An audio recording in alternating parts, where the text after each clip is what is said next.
السلام عليكم ورحمة الله وبركاته. 10 minute baa la siiyay insha Allah waan ku dadaali doonaa inaan waqtigeyga ilaaliyo. Waxaan salaamayaa marka hore oo aan u mahadnaqayaa Inspire Group oo run ahaantii shaqo fiican dalkeena ka haya. doodaha noocan oo kale waa doodaha mujtamaca Korea tusana inay dawladooda iyo mas'uuliyiintooda siyaasadda joogtaba la xisaabtami karayaan. waxa kale oo u mahadnaqayaa wasiirka horumarinta maaliyadda oo caawa halkan inala jooga. waxaan isleeyahay wasiirku waa dhiirayn marka miisaaniyadda anigu dhowr goor baan yara eegoon akhriyay ayaan dhexdaasana waan ka hadlay. hadduu taa aan arkay u soo diyaar garoobay inuu difaaco waa geesi har shacabka u tuma. anigu afar eeriyaan ka eegayaa miisaaniyadaha asalanba marka la fagurayo meelo badan baa laga eegaa laakiin su'aasha layna weydiiyey ee budgetkan aynu aragnay maanta yaala ma yahay mid danteena qaran ka turjumaya. anoo su'aasha ka jawaabaya jawaabteeduna tahay maya ee kama turjumayo. waxa aan ku salaynayeen maya u leeyahay afar wax baan eegaya. ka koowaad aan eegaya waa hufnaanta transparency. waxaan ma yahay wax hufan oo aynu ku qanci karno oo aynu iibsan karno waa su'aasha koowaad. ka labaad aan ka eegaya baahiyaheena kala horeyntoodii iyo siday u kala horeeyaan iyo mudantoodii meel xoog lagu saaray ma yahay budgetkeenu kaasaan isagana eegayaa. waxa kale oo eegayaa miisaaniyadeenu asalanba miisaaniyaduhu waa documentka ugu muhiimsan ee ay dawladdu soo saarto. waana halka laga eegay laga arko dhaqaalaha saameynta ay doonayso dawladdu inay ku yeelato. xaggee dawladdu dhaqaalaha u qaadaysa ay u wadaysaa sidee ayay dawladdu doonaysaa dhaqaalaha waddanka inay u maamusho. halkaasaa laga eegaayo laga arkaa. taana waxa iiga muuqday ee iiga baxay baan eegayaa. ta ugu dambaysa waxaan eegayaa sinaanta gobollada iyo degmooyinka iyo waddanka yacni inequality iyo disparity-ga ka jira sidee u address garaynaysaa ay wax uga qabanaysaa. afartaa eeriyo ayaan su'aasha aan maya idhi inay maya oo dhaba tahay idinku sheegaya haddii ilaahay yidhaahdo insha Allah. wasiirkuna markaa hadduu i beeninayo waa soo dhaweynaya haddii ilaahay yidhaahdo insha Allah. ta koowaad waxaan leenahay miisaaniyaddeenu asalanba miisaaniyad daahfuran oo transparent maaha. maadaama oonay daahfurnayn oo ceebo fara badan dakliyeyna soo gala oo aynu ognahay inay noo yimaadaan baan ku jirin. xagga ay tagtiyo halka la geliyo jawaabteeda waynu sugaynaa. DP World baa ka mida dakhliga inooga yimaada. miisaaniyaddeena kuma jiro ma ka muuqdo. lacagtaasi halkay tagtaa yaa qaata sidee loo maamulo halkay martaa. waxa kale oo ka mid baarlamaankeenu muxuu uga doodi waayay scrutiny-gii baarlamaanku mee. hay-adaha dawladdu waxay u jiraan ay u kala madax bannaan yihiin inay isdheeli tiraan inay isla xisaabtan muujiyaan inay awoodahooda mid waliba shaqadiisa u qabsado. bal baarlamaankan duuduubun ku ansixinaya waxaan baasee duuduuban isagaynu ka doonaynaa in laynooga jawaabo se dawladdu maxay u jeceshay in duuduub lagu ansixiyo. waxaynu ognahay dhaqankeena siyaasiga dawladdu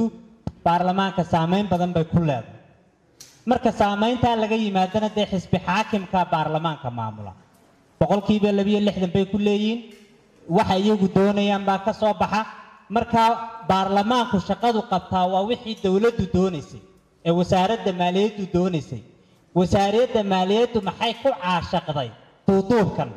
in laynooga jawaabo iyadana insha Allah haddii ilaahay yiraahdo oo dee muujinaya.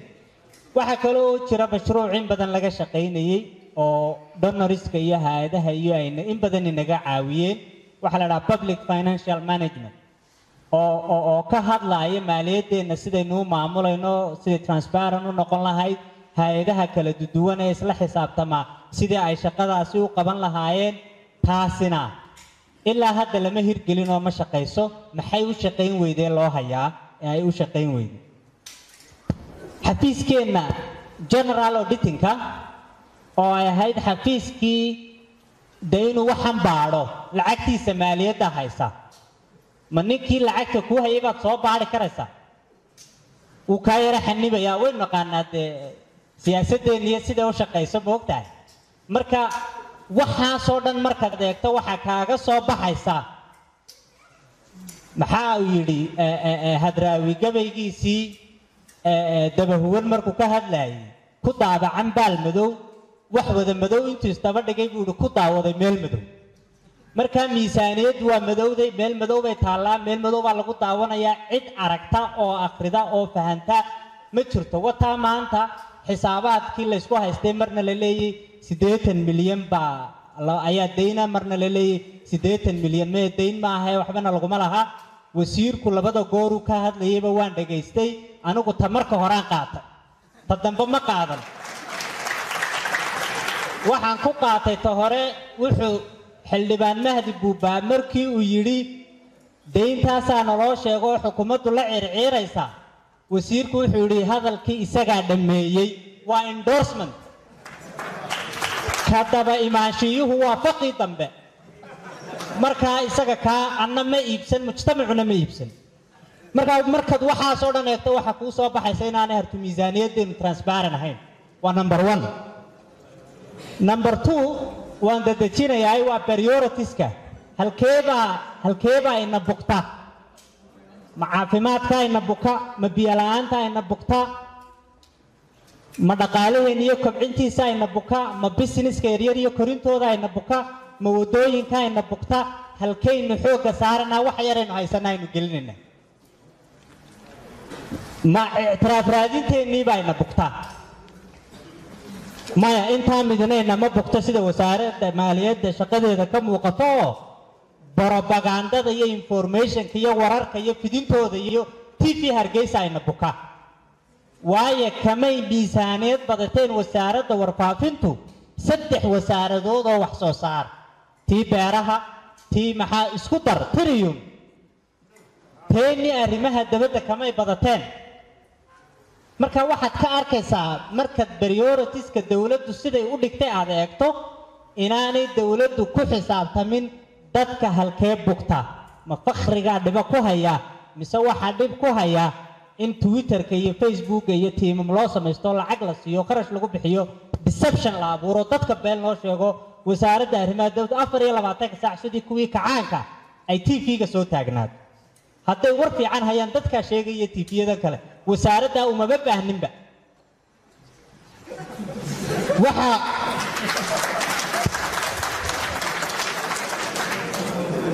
waxa kale oo aad arkaysaa bal hadda eeg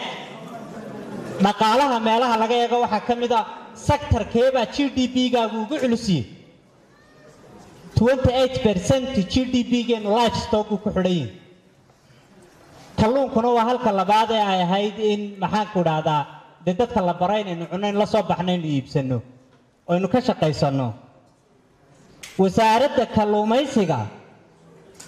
wasaaradda xoolaha iyo kalluumaysiga la isku daray waxa la siiyay 1.2 GDP-geenana xoolaha kaliya 28% ka priority-ga magicii ka daraw magac bixin waxa kale oo iyadana aad arkaysaa markaad runta ku hadasheed miisaaniyaddeeda eegto sawirka kaaga soo baxaya waxa weeye nin bakhaar weyn haysta oo bakhaarkiisa weyn isagu maskaxda halkiisa dambe dadku waxay doonaan ha sheegaan maskaxda halkeeda dambe wuxuu ku haystaa waxan inuu isagu iska leeyahay bakhaarka weyn ee uu haysto wuxuu yaqaanaa waxa baxa iyo waxa soo gala siyaasad kale oo ku dhex jirta oo kala dejinaysa halkee dadku wuxuu baahan yihiin iyaduna ma jirto oo kama dhex muuqato labada haddaan halkaa ku dhaafo waqtiga in area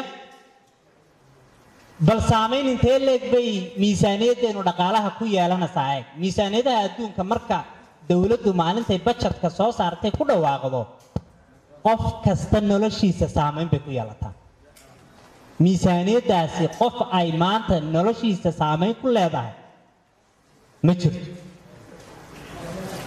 saameyn aliyaala saameyn ay dhaqaalaha ku leedahay ma jirto ganacsiga yaryar war wanaagsan ay u sheegaysaa ma jirto korriinka dhaqaalaha war wanaagsan ay u sheegaysaa ma jirto la dagaalanka fakhriga iyo oo ah masiibada ugu weynayna haysata war fiican oo ay u sheegaysaa ma jirto yacni marka aad eegto korriinka dhaqaalaheena iyo saadaashiisa iyo xag u socdo iyo sektarada dhaqaalaheena iyo siday xukuumaddu miisaan war ay u sheegaysaa ma jirto marka waa bakhaarkaasun halkan nin haysta ee uu sii daynaya badhna soo xoolaha kalena ay soo wixii soo galaana ay soo gelayaan ta ugu dambaysa waa disparity-ga gobollada xagga dakhligan ka eegaya haddaynu dowladnimadeenna haddaynu doonayno inay noqoto waddadaa berbere iyo ilaa wajaale oo inta kale aynu leenahay raallinaga ahaada waanu iska kiini lownay anu reer hargeysa nahay moogtahay qoladeeda reer hargeysa iyo reer berbere iyo wixii ilaa wajaale naga xigay intayadaasi haddaanu isbuuxino oo reer bari iyo wixii kaloo dhan aanu idhaahno kaaba dhaqaalana idiin dhisi mayno maanta togdheer wallaahi markaan akhriyey waan qiirooday miisaaniyadda dakhliga togdheer wuxuu ka yimi togdheer waxay noqon kartaa xarunta xoolaha bariga afrika suuqa ugu weyn bay noqon kartaa airboodkeedii baa xidhan 0.8% ayay ka yihiin dakhliga it is shame embiyada togdheer ka yimi inay miisaaniyadda ansixiyaan inay eegaan bay ahayd oo yidhahdaan waay airboodka burco u xidhan yihin waay qofka london ka yimaada ay ugu qaadataa 2 cisho inuu usii safro maxaan ku idhaahdaa burco halka qofka kale 9 saacadood 8 saacadood soo safrayo in su'aalaha isweydiiyaan oo ay dawladda weydiiyaan ayay ahayd laakiin unfortunately may dhicina duuduubay ayay ku dhaafiyeen macal reer burco waxaan hadalkayga ku soo gabagabaynayaa haddaynu doonayno inaynu hore u soconno dawladdu yaanay waxba beeni noo sheegin waxaasaanu qabanaynaa cirkaanu casaynaynaa halkanaanu caddaynaynaa wax miisaaniyaddaa ku qoran oo aanay qabanahayni ma jirto 93.7%na waa kharash waxaa la dhahaa waa mushahar waa waxaa yaree dee qof mushahar qaatay waa warqad wax lagu qoray waa qalin waa biyo la cabbay horumar shuqul kuma laha marka su-aasha muhiimka ay tahay inaynu isweydiinno waxa weeye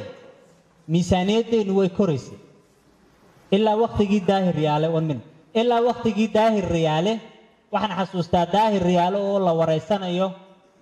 oo leh 30 milyan baanu dee waddanka hawlihiisoo dhan ku kala wadnaa oo miisaaniyaddeenu 30 milyan tahay maanta iyo maalintaas miisaaniyaddeenu isku shaqun bay qabataa kharashka wasaaradda baabuurka wasiirka intaasun bay qabataa inteena kale wax macnaa uguma fadhido wasiirka waan u mahadnaqayaa waa geesi sacabka isaga mar kale aan u tunno asalaamu calaykum